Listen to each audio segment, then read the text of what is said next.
Imagine tu fais des pubs super cool pour ton produit, ça génère un maximum de trafic vers ton site, mais une très petite partie de ce trafic se transforme en vente. Dans cette situation, ton réflexe sera sûrement de regarder du côté des pubs ce qui ne va pas, ou alors d'augmenter ton budget pour augmenter le trafic qui arrive sur ton site. Mais je préfère te prévenir, ça ne sert à rien. C'est comme remplir un seau d'eau percé, c'est pas parce que tu mets plus d'eau ou de l'eau de meilleure qualité que ça va pas continuer à fuir. Donc la seule solution qui te reste, c'est de boucher le trou. Salut à tous, c'est Etienne et bienvenue dans ce 9e épisode des concepts marketing. Le principe de cette mini-série est très simple, chaque semaine je décrypte un concept marketing fondamental pour t'aider à améliorer les performances de tes campagnes et optimiser tes ventes. Si ce type de contenu te plaît et que ce n'est pas déjà fait, pense à mettre un petit like et à t'abonner à la chaîne, ça m'aide beaucoup. Et on est parti pour le concept du jour. Aujourd'hui on va parler de CRO ou optimisation du taux de conversion et on va voir comment faire pour transformer plus de visiteurs en clients. Alors déjà pour commencer, qu'est-ce que c'est que le CRO? Eh bien CRO, ça veut dire Conversion Rate Optimization et en gros c'est l'ensemble des techniques qui visent à augmenter le pourcentage des visiteurs sur ton site qui passent à l'action. Par exemple comme un achat ou comme une demande de devis. Et l'objectif du CRO, c'est plutôt que d'augmenter ton trafic, eh bien de maximiser les résultats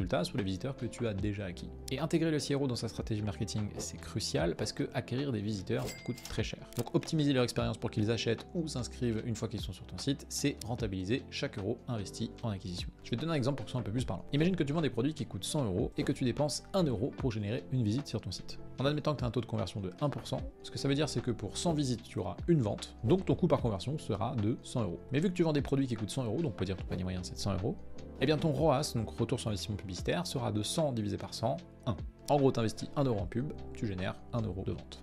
Donc tu gagnes pas d'argent. Maintenant, imagine que ton coût par visite reste stable, donc toujours 1 €, tu vends toujours des produits à 100 €, mais cette fois ton taux de conversion il passe de 1% à 2%. Ce que ça veut dire c'est que pour 100 visites, tu vas maintenant avoir 2 ventes, donc ton coût par conversion il sera plus de 100 €, mais il sera maintenant de 50 €. Par contre ton panier moyen il a pas bougé, tu es toujours à 100 €, donc maintenant ton ROAS, donc retour sur investissement publicitaire, il est de 100 divisé par 50 est égal à 2. C'est pour ça que parfois c'est mieux de prêter de l'importance à l'optimisation de son site plutôt qu'à l'augmentation de ses budgets publicitaires. Donc la question qui suit c'est comment optimiser son taux de conversion. Il y a pas mal de méthodes, mais je vais te partager un petit protocole très simple que tu peux utiliser et qui te permet d'aborder la chose avec un petit peu de méthode. La première chose que tu vas faire, c'est bien évidemment analyser tes données. Pour ça, je te recommande de regarder ce qui se passe sur ton site, donc tu peux utiliser des outils comme Google Analytics, Hotjar ou Clarity. Et l'objectif, c'est de voir quel est le comportement de tes utilisateurs. Quelle page ils visitent, combien de temps ils restent, où est-ce qu'ils s'en vont, sur quoi ils cliquent, qu'est-ce qui fait qu'ils quittent une page, etc., etc. Et tu peux également compléter avec ce qu'on appelle les post-purchase surveys, donc c'est des petits formulaires après l'achat pour demander à tes clients, par exemple, pourquoi ils ont acheté et pourquoi ils ont failli ne pas acheter. Ensuite, la deuxième étape, ça va être d'identifier les points de friction. Une fois que tu as une lecture claire de ton parcours utilisateur,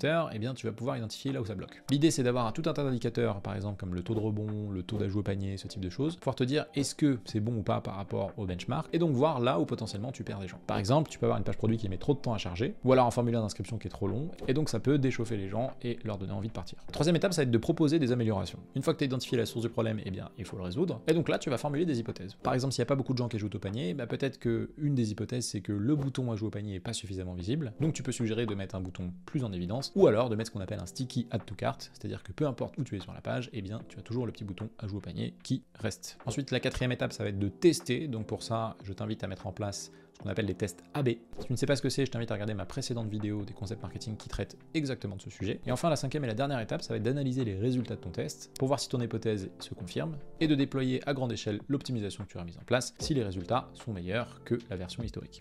Une question qu'on me pose souvent, c'est comment améliorer ce taux de conversion. Cette réponse, elle est assez délicate parce qu'en fait, il y a plein de manières de l'améliorer et ça dépend aussi de ce que tu vends, de ton site, de ton infrastructure, de ton parcours client, etc., etc. Néanmoins, il y a quand même des fondamentaux que je recommande à toutes les marques de mettre en place. Je vais t'en donner quelques-uns pour que tu les aies en tête. Premier déjà, c'est de proposer une offre de bienvenue avec des pop-up qui ne soient pas trop intrusifs. Donc quand on arrive sur les sites, souvent on a des petits pop-up qui proposent moins 10, moins 15% si on s'inscrit à la newsletter. Ça c'est une manière assez intéressante de pousser les gens à la conversion en disant by the way, si tu te poses la question, regarde, tu as moins 15 € sur ta première commande.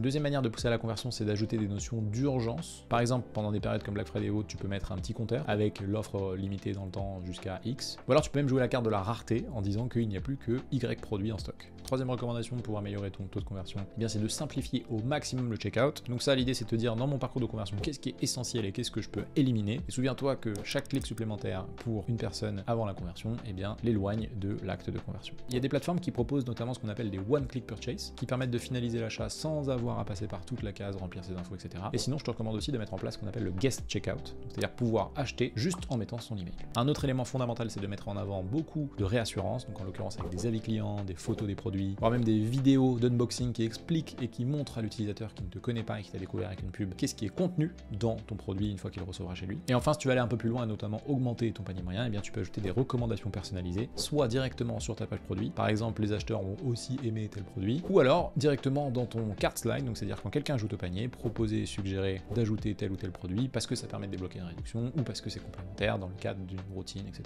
Bref, il y a des milliers de manières d'optimiser son taux de conversion. Je n'ai pas parlé non plus de temps de chargement, j'ai pas parlé des landing pages, j'ai pas parlé du fait d'adapter son site au mobile, mais l'idée c'est de tester plein de choses et de trouver ce qui fonctionne pour améliorer et faire monter ce pourcentage le plus possible. En conclusion, avant d'augmenter ton budget publicitaire, eh bien, il y a énormément de choses à faire et le CRO en fait partie. Donc je te recommande, si tu fais de la publicité ou de manière générale si tu as un site sur lequel tu rediriges du trafic, de prêter une attention particulière à cette discipline. Voilà, c'est tout pour l'épisode d'aujourd'hui. J'espère que le contenu t'a plu. Si c'est le cas, n'hésite pas à mettre un petit like et un commentaire. Et je te dis à la semaine prochaine pour un nouveau concept marketing. C'était Étienne. Ciao.